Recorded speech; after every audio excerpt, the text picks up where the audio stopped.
Imagine waking up every day with the same 24 hours as everyone else, yet producing 10 times more results than almost anyone around you. What if the biggest thing holding you back isn't your talent, your money, or your opportunities, but something stealing your future every few minutes without you even noticing? Stay until the end, because the final lesson explains why some people become almost impossible to compete with, and why most people never realize it until it's too late.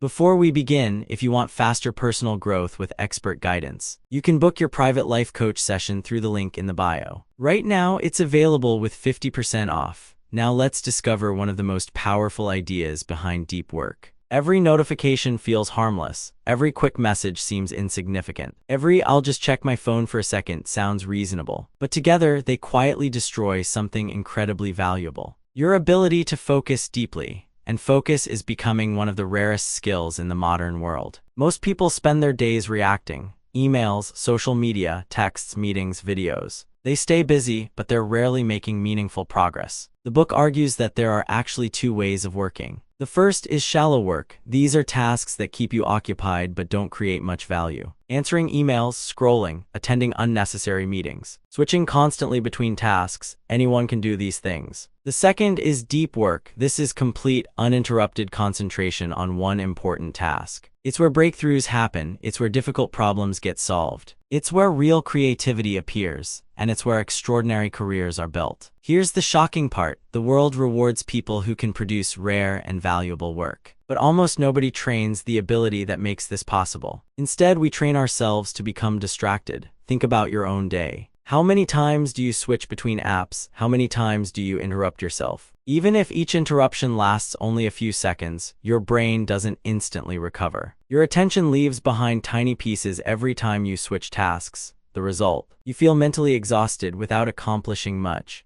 Imagine trying to sprint while someone keeps stopping you every 20 meters. Eventually you're tired, not because the race is impossible, but because you never get momentum. Deep work is about protecting that momentum. The author explains that focus isn't something you're born with. It's like a muscle. Every time you resist distraction, it grows stronger. Every time you immediately grab your phone, it becomes weaker. This means every small decision is secretly shaping your future ability to succeed. One of the biggest myths is that successful people multitask. Research consistently shows the opposite. High performers usually eliminate distractions instead of managing them. They don't constantly switch, they commit. They stay with one difficult problem long enough to solve it. Another powerful lesson is that boredom isn't your enemy. Today, the moment we feel bored, we instantly open an app, we check notifications. We search for stimulation, but by doing this, we teach our brain that silence should never exist. Deep thinking requires the exact opposite. Your brain needs moments without constant entertainment. That's where original ideas begin.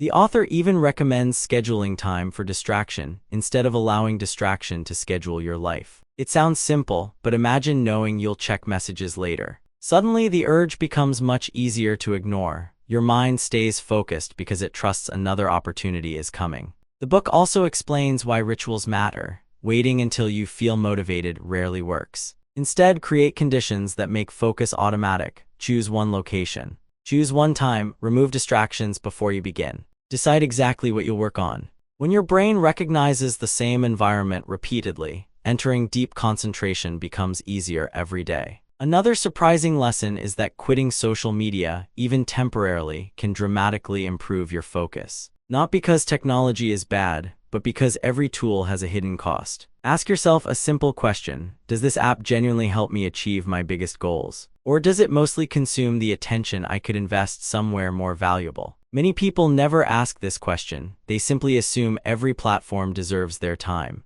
But attention is limited. Every yes is also saying no to something else. No to learning, no to creating, no to building, no to becoming better. The book reminds us that greatness usually isn't created during moments of excitement. It's built during long periods of uninterrupted effort that nobody sees. Hours when you continue working after the novelty disappears. Hours when everyone else gives up. Those invisible hours eventually become visible success. One of the strongest ideas in the book is that depth creates freedom. When you become exceptionally good at valuable work, you gain opportunities. Better income, greater confidence, more choices. Because the marketplace rewards people who consistently create things others cannot. Finally, here's the lesson that changes everything. The biggest competition today isn't intelligence. It isn't education. It isn't even experience. It's attention. The person who controls their attention controls their future. Every day you choose between distraction and mastery, between reacting or creating, between shallow work or deep work. Those choices seem tiny today, but over months and years, they become completely different lives.